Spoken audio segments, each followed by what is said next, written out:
Baada ya hayo naliona malaika mwingine akishuka kutoka mbinguni, mwenye mamlaka kuu, na nchi ikaangazwa kwa utukufu wake.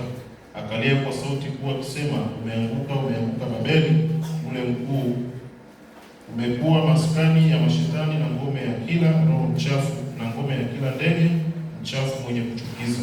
Kwa kuwa mataifa yote yamekunywa mvinyo wa ghadhabu ya uasherati wake, na wafalme wa nchi wamezini naye, na wafanyabiashara wa nchi wamepata mali kwa nguvu za kiburi chake. Malaika anasimama, anatoa ujumbe wa onyo kwamba angalieni, Babeli, Babeli, mji ule ulio mkuu, uliowanywesha mataifa ghadhabu ya mvinyo wake na uasherati wake. Unajua, tunapozungumzia juu ya Babeli, tunazungumzia juu ya dunia hii tunayoishi.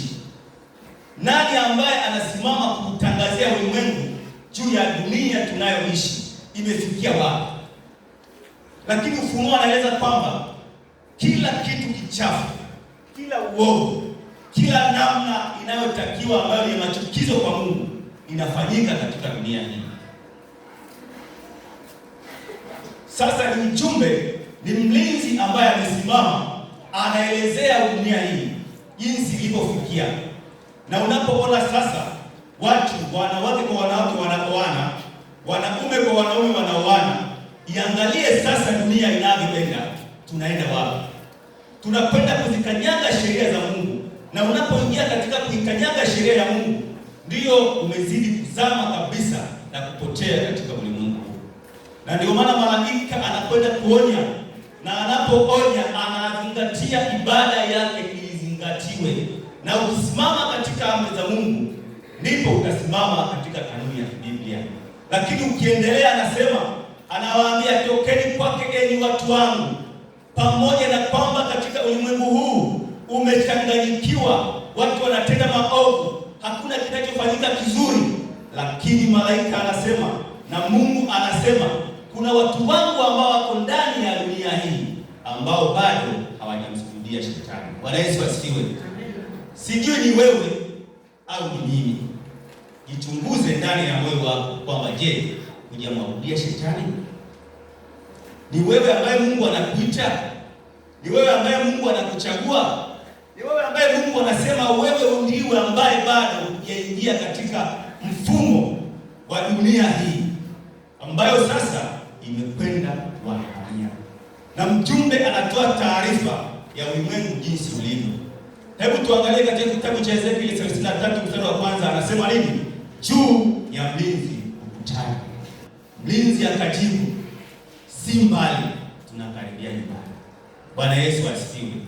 Alijibu kwa kuwapa watu matumaini kwamba pamoja na shida katika ulimwengu huu, pamoja na matatizo, pamoja na magonjwa, pamoja na mambo ambayo Ibilisi anatusumbua, lakini sio mbali, anayekuja anakuja. Je, unakwenda kuwapatia watu matumaini?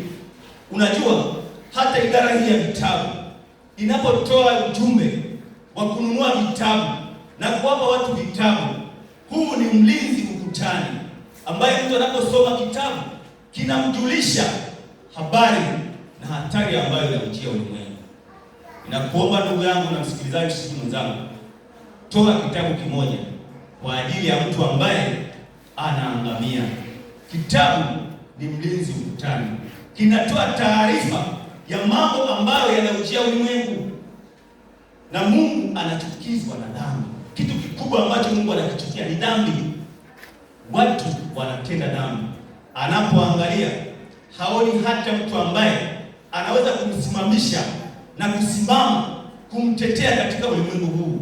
Kanisa linapokwenda kufanana na ulimwengu, ndipo hatari inapotokea. Sisi ambao tunasoma vitabu vinatujulisha hali ya ulimwengu inavyoenda, na tahadhari kubwa tunatakiwa tuichukue kwa sababu Yesu anakuja.